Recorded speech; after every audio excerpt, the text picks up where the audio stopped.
قرصای ویتامینو بهتون معرفی کنم.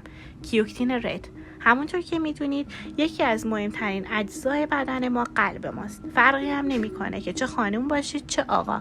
اگه قلبت دچار مشکل بشه، کل سیستم ایمنی بدنت و کل اجزای داخلی بدنتون دچار مشکل میشه.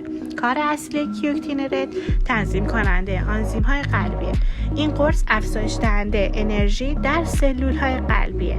کوآنزیم کیوکتین یکی از ویتامین‌های طبیعی و قوی در بدنه که از سن 25 سالگی به بعد میزان این ویتامین کاهش پیدا میکنه. کمبود کوآنزیم کیوکتین باعث ضعف سیستم ایمنی بدن، ضعف و خستگی روزانه، ایجاد چین و چروک‌های پوست، مشکلات قلبی، ایجاد سرطان و غیره میشه. پس اگه میخوای قلب سالم داشته باشی و انرژی بدنت افزایش پیدا کنه و سیستم ایمنی قوی داشته باشی، حتما این قرص رو داخل روتین روزانه